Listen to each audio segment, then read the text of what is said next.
assim, só para vocês saberem que ninguém entra.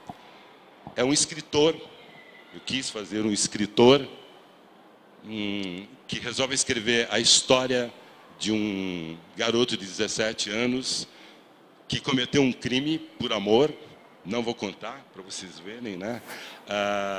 Achando, é legal isso, porque é um traço da obra da Clarice Lispector, achando que a palavra é coisa, e que escrever, já que ela não separa nunca literatura e realidade, é uma possibilidade de perceber, através da palavra, uma sondagem da realidade. Então, é assim, o narrador falando: estou procurando. Procuro como Clarice procurava quando precisava urgentemente escrever e atirava palavras na vida como quem atira iscas no anzol, para agarrar o que ainda não se entende. Isso já deve ter acontecido com você e acontece agora comigo, porque eu não sei como começar essa história. A gente vai rabiscando a página, jogando nomes ao acaso, ciscando a vida para pegar o que está dentro das palavras, as emoções. Às vezes, ou quase sempre, é um tormento fazer as palavras combinarem com as ideias, os pensamentos, as emoções, que se chocam dentro de nós como blocos de gelo navegando em água turva. Farpas imantadas e boiando, tontas em mar estranho. Tudo é da mesma natureza, mas a palavra briga com a vida, você sabe. Estou vivendo agora esse drama, que é não saber como começar essa história, que pode resultar numa alegria boa. Por que não? É que prometi escrever a história de Marco César, o meu amigo, e posso salvar ou condenar esse rapaz. Ele é meu amigo, é isso. A coisa se torna muito mais séria. Cometeu um crime, me pediu para escrever esse livro, achando que as palavras podem salvá-lo ou condená-lo, como o próprio perdão. Marco César sabe que um perdão pode condenar muito mais uma pessoa, porque não se varre a culpa com castigo. E o crime fica solto e pesado como dor sem ressalva. Delito da própria conta, pena e até mesmo danação voluntária. Mas quero o perdão desse meu amigo, Marco César também. Se você me perguntar se ele é culpado ou inocente, não sei responder ainda. Só sei que esse livro se tornou uma missão. A vontade de salvar um amigo não se explica, é compromisso sem razão. Mas não quero piedade, nem eu nem ele. A piedade nos faz mal, a nós dois, e pode ser um crime pior. Só peço que você leia essa história com uma atenção meio distraída, sem armas, num gesto de entrega antes de julgar.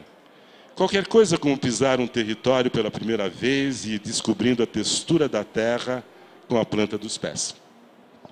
A gente acabou esquecendo de apresentar em que livro que está. Eu falei. Você falou? Lis no Peito, um livro que pede perdão. Lis no Peito, não sei se vocês sabem, é Lispector, né? Um livro que pede perdão, e é uma história de um crime, é um romance mesmo, né? Destinado aos jovens, mas a Clarice Lispector vai estar presente o tempo todo, em vida e em obra, porque ela vai ser, através do livro dela, um elemento de revelação, de descoberta e de, como eu diria, de relação, a obra dela de relação desse conflito e de possível desvendamento dessa realidade. Foi claro? Vocês dois são escritores que transitam aí entre literatura adulta e literatura juvenil ou infanto-juvenil. Queria fazer uma pergunta para os dois. Como é que é escrever para jovens? É diferente de escrever para adulto? Existe diferenciação de categoria para vocês? Tem muita gente que não concorda com isso, que tem livro infantil, livro juvenil. Então, começando por você, Rodrigo, como é que é escrever para jovens? Você se comporta de uma maneira diferente em relação a seus outros livros? Enfim, o que você pensa disso? A princípio, eu discordo de compartimentar. Assim, como eu falei, na adolescência eu comecei a ler o Eça de Queiroz, que não é tido como um autor juvenil, né? E, não obstante, eu me identifiquei totalmente com a literatura dele e li tudo que me caía às mãos do Essa eu lia. Então, por outro lado, eu tenho um livro que eu não escrevi para ser juvenil e muita gente me diz que às vezes lê e acha que é juvenil, porque é leve, é bem-humorado, divertido, que é O Mistério do Leão Rampante. E mais recentemente eu escrevi O Fazedor de Velhos, que aí foi um livro que eu, desde o início, decidi fazer um livro para adolescentes, e o livro transbordou esse público-alvo, digamos assim, e ganhou leitores de todas as idades, que adoram o livro com a mesma ênfase que os adolescentes. É certamente o meu livro mais bem sucedido, tanto comercialmente, de venda de exemplares em livraria, quanto do ponto de vista dos prêmios e tudo. E era um livro que eu escrevi para me divertir enquanto estava bloqueado fazendo outra vida. Então, a princípio, eu sou contra essas categorias, assim, muito estanques. Agora, quando eu escrevi o Fazedor de Velhos, eu tomei alguns cuidados para que houvesse uma compreensão total do que eu estava dizendo. Quando você escreve para o público adulto, às vezes eu não facilito, assim, eu não dou a coisa tão mastigada. E no Fazedor de Velhos, em algumas passagens eu tive essa preocupação. Por exemplo, tem uma hora que eu cito um poema do Fernando Pessoa. E para que a minha argumentação sobre o poema do Fernando Pessoa fosse mais fluente, mais clara, fosse direto ao ponto, eu rearrumei as estrofes, eu mexi no poema do Fernando Pessoa inteiro. Então, eu tive alguns cuidados, mas nada que realmente altere a essência do que eu ia escrever.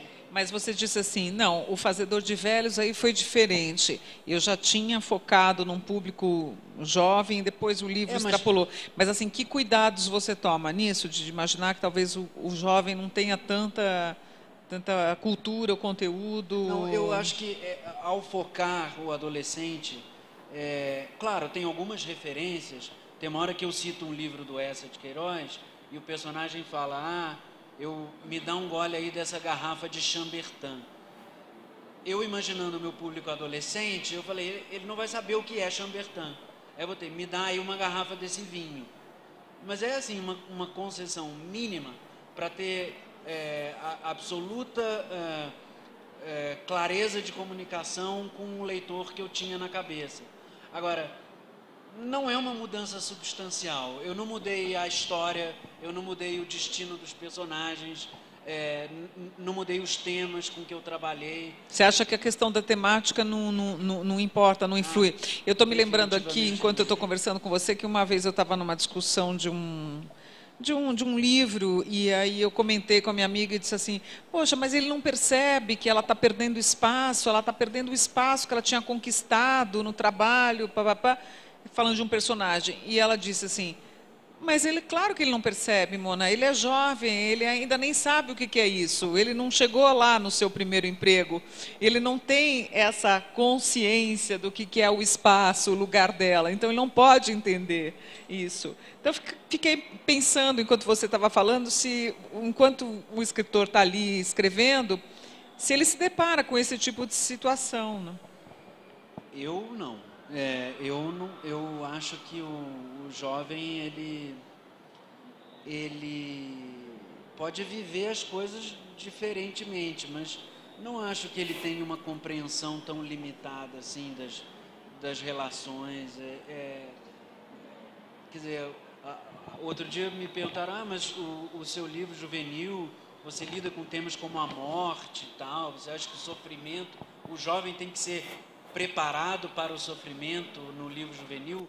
E eu achei engraçado porque preparado me deu a sensação de que então o jovem nunca sofreu, ele está sendo preparado para quando virar adulto começar a sofrer, mas a gente já nasce chorando, né? A gente já apanha do colega no colégio, nossa irmã mais velha nos tortura psicologicamente, nosso pai é alcoólatra, nossa mãe sai de casa, sei lá nossos pais se separam. Então, o jovem já está sofrendo, chegou aqui, ele já está exposto a tudo que tem de bom e tudo que tem de ruim. Não tem como filtrar isso para ele. E se tentar filtrar, isso vai te render uma literatura aguada, paternalista, boba, que vai subestimar a capacidade de o compreensão, alcance emocional do leitor. E você, Jorge, tem alguma preocupação diferente quando você fala com o jovem, escreve para o jovem?